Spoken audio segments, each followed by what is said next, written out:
નમસ્કાર મિત્રો, સ્વાગત છે તમારું અમારી યુટ્યુબ ચેનલમાં। તો મિત્રો, જીએસઆરટીસી એટલે કે ગુજરાત રાજ્ય માર્ગ વાહન વ્યવહાર નિગમની ફરીથી એક વિભાગીય કચેરી તરફથી એપ્રેન્ટિસશિપની ભરતી જાહેર કરવામાં આવેલી છે। તો આ ભરતી વિશે આપણે તમામ પ્રકારની માહિતી એક જ વિડીયોમાં મેળવશું, પરંતુ તે પહેલા વિડીયો ગમે તો લાઈક અને શેર કરી દેજો। ચેનલમાં નવા હોય તો ચેનલને સબસ્ક્રાઇબ કરી દેજો।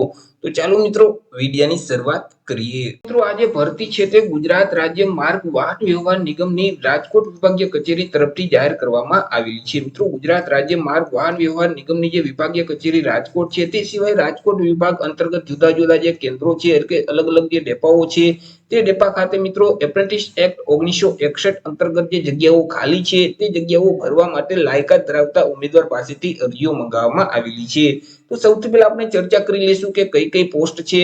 તો મિત્રો, અહીં અલગ અલગ 6 પોસ્ટ પર આ ભરતીની જાહેરાત કરવામાં આવેલી છે કે જેમાં પહેલી પોસ્ટ છે તે ડીઝલ મિકેનિકની છે, બીજી જે પોસ્ટ છે તે મોટર મિકેનિકની છે, ત્રીજી જે પોસ્ટ છે તે વેલ્ડર, ગેસ વેલ્ડર અને ઇલેક્ટ્રિક વેલ્ડર બંનેની છે। ત્યાર પછી ચોથી જે પોસ્ટ છે તે ઇલેક્ટ્રિશિયનની પોસ્ટ છે। પાંચમી જે પોસ્ટ છે તે કોપા એટલે કે computer operator and cum programming આસિસ્ટન્ટની પોસ્ટ છે અને છઠ્ઠી જે પોસ્ટ છે તે ડિગ્રી મિકેનિકલ એન્જિનિયરિંગની પોસ્ટ છે। તો આવી રીતે અલગ અલગ 6 પોસ્ટ પર આ ભરતીની જાહેરાત કરવામાં આવેલી છે।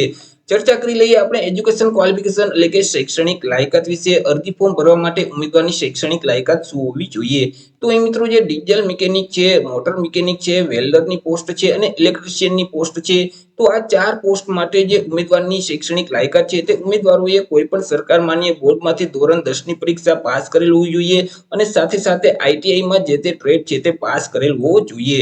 તે સિવાય મિત્રો, કોપા એટલે કે કોમ્પ્યુટર ઓપરેટરની જે પોસ્ટ છે તેના માટે જે એજ્યુકેશન ક્વોલિફિકેશન માંગેલ છે તે ઉમેદવારોએ કોઈ પણ સરકાર માન્ય બોર્ડમાંથી ધોરણ 12 ની પરીક્ષા પાસ કરેલ હોવી જોઈએ અને સાથે સાથે આઈટીઆઈમાંથી કોપાનો ટ્રેડ છે તે પાસ કરેલ હોવો જોઈએ। મિત્રો, અહીં તમે જે આઈટીઆઈ નો ટ્રેડ પાસ કરો છો તે એનસીવીટી અથવા તો જીસીવીટી પેટર્નનો ફરજિયાત હોવો જોઈએ। તે સિવાય મિત્રો, જે ડિગ્રી મિકેનિક એન્જિનિયરિંગની પોસ્ટ છે તે ઉમેદવાર માટે 2020 કે ત્યાર પછી મિત્રો ઉમેદવારોએ ડિગ્રી મિકેનિક એન્જિનિયરિંગ પાસ કરેલ હોવું જોઈએ। ચર્ચા કરી લઈએ મિત્રો અરજી ફોર્મ વિશે। તો પ્રથમ જે 5 પોસ્ટ છે, જેમ કે ડીઝલ મિકેનિકની પોસ્ટ છે, મોટર મિકેનિકની પોસ્ટ છે, વેલ્ડરની પોસ્ટ છે, ઇલેક્ટ્રિશિયનની પોસ્ટ છે અને કોપાની પોસ્ટ છે, તો આ 5 પોસ્ટ માટે ઉમેદવારોએ સૌથી પહેલા તો જે એપ્રેન્ટિસશિપનું જે પોર્ટલ છે, apprenticeshippindia.gov.in નામની જે વેબસાઇટ છે, તે વેબસાઇટ ઉપર જઈ અને ઓનલાઈન રજીસ્ટ્રેશન કરવાનું રહેશે। મિત્રો, તેમાં તમે એસ્ટાબ્લિશમેન્ટમાં જશો, ત્યાર પછી જીએસઆરટીસી રાજકોટ સર્ચ કરી અને તેમાં તમારે ઓનલાઈન અરજી ફોર્મ ભરવાનું રહેશે।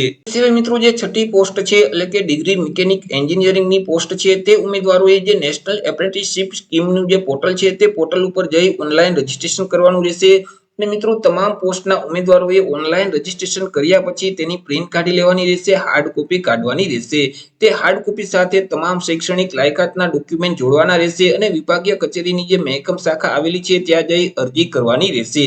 મિત્રો, અહીં અરજી ફોર્મ છે તે મિત્રો ત્યાંથી મળી જશે। 10/6/2024 થી લઈને 24/6/2024 સુધીમાં 11 વાગ્યાથી લઈને 2 વાગ્યા સુધી મિત્રો તમે જાહેર રજા સિવાય અરજી ફોર્મ મેળવી શકશો અને મિત્રો ત્યાં અરજી ફોર્મ મેળવી અને તેમાં તમામ વિગત ભરી તેની સાથે તમામ ડોક્યુમેન્ટ એટેચ કરી અને વિભાગીય કચેરી ખાતે 25/6/2024 સુધીમાં તમારે ઓફલાઈન અરજી ફોર્મ ભરી દેવાનું રહેશે। એટલે કે સૌથી પહેલા તો ઉમેદવારોએ એપ્રેન્ટિસના પોર્ટલ ઉપર ઓનલાઈન રજીસ્ટ્રેશન કરવાનું રહેશે, પોતાની નોંધણી કરાવવાની રહેશે, તેની પ્રિન્ટ કાઢી તમામ ડોક્યુમેન્ટ એટેચ કરવાના રહેશે તેની સાથે। અને રાજકોટ વિભાગીય કચેરી આવેલી છે, વિભાગીય કચેરી ગોંડલ રોડ રાજકોટ, તો ત્યાં જવાનું રહેશે। ત્યાંથી મિત્રો તમને એક અરજી ફોર્મ આપવામાં આવશે, તે ઓફલાઈન અરજી ફોર્મ ભરી અને તમે જે પ્રિન્ટ કાઢેલ છે રજીસ્ટ્રેશનની તે પ્રિન્ટ જોડી તમામ ડોક્યુમેન્ટ સાથે એટેચ કરી અને ફરીથી રાજકોટ વિભાગીય કચેરીમાં તમારે તે અરજી ફોર્મ જમા કરાવવાનું રહેશે। તો આવી રીતે મિત્રો, જે જીએસઆરટીસી ની રાજકોટ વિભાગીય કચેરી છે તો તેના તરફથી એપ્રેન્ટિસની પોસ્ટ પર ભરતી જાહેર કરવામાં આવેલી છે। આશા રાખું છું વિડીયો પસંદ પડ્યો હશે। વિડીયો પસંદ પડ્યો તો લાઈક અને શેર કરી દેજો। ચેનલમાં નવા હોય તો ચેનલને સબસ્ક્રાઇબ કરી દેજો। ફરી મળીશું એક નવા ટોપિક સાથે એક નવા વિડીયોમાં। ત્યાં સુધી જય હિન્દ, વંદે માતરમ।